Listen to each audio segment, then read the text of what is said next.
Peter. He had me, Peter Rawlinson, he had me riding one day, and he threw me. I mean, literally threw me, and then I like fell in the back. But you were wearing a seatbelt, right? Well, yeah, it didn't matter. 0 to 80, when you go 0 to 80, I mean, you're talking about going into the stratosphere, but I'll tell you something about him. He's got the ultimate luxury EV. You don't think about that, George, when you think of EVs.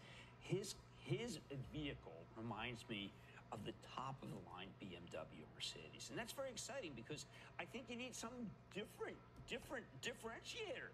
And it is that he's got the luxury EV.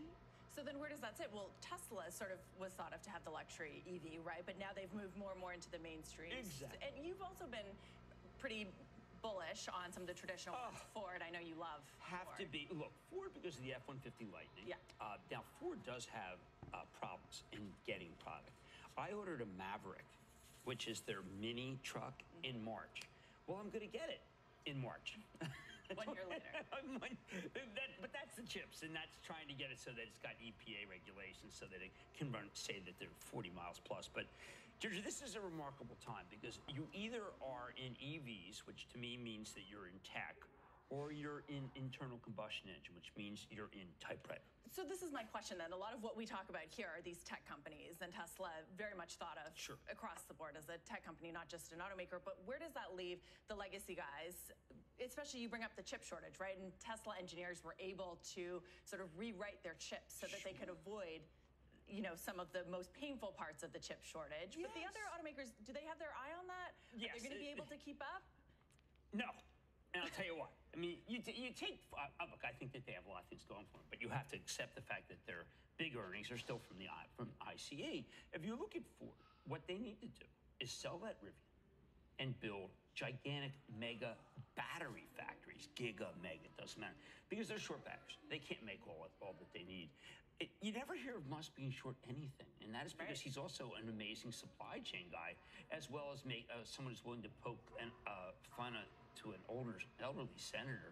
You would never do that. You are a person of great respect. And I think we can sit here and we can say what a genius he is, or we can say, you know what, shut up. There's only 100 of them. But you don't get one without the other. This is Elon Musk. He's a marketing genius. You take him at his all of his strengths and faults. Yeah, you get it. You get it all in one piece. He's willing to make fun of Jeff Bezos too, by the way, right? True, but I find it. Look, he does whatever he wants, and I think that in the end, I tire of whoever he wants, which is why I've been a big backer of Farley at Ford. Yeah. Now he has a Get Musk squad. Literally a Get Musk squad. He wants. I sent him the other day a note about how he felt about Musk. He said he wanted to beat him. I said, beat him? That's like tying him. You want to crush him. You want to crush Musk. You can't just, if you're going to shoot the king, you got to kill the king. Musk is the king.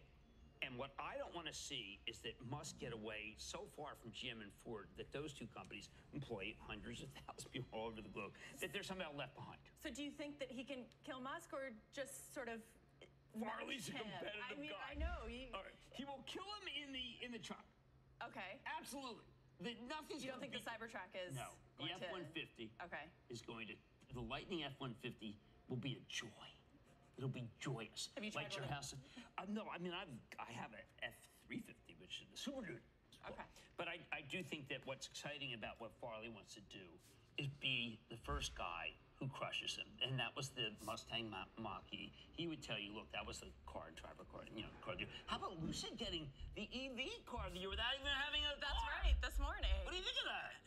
Well, I haven't driven one, but a luxury, as you say, right. automobile. I can't wait to test drive. Well, I think this is such an exciting time out here. There's still some skepticism, right? They have to actually manufacture all of these scale up the way that Tesla has, and with Rivian as well. I mean, the way that the markets are now, and this is what we're going to turn to chips in a second, but you're paying so much money for a 1 in 1,000 shot these days, right? Versus a 1 in 100. So this is what everyone's talking about, the valuations. But they have money. And do you think, so money is... They have money. And we have customers.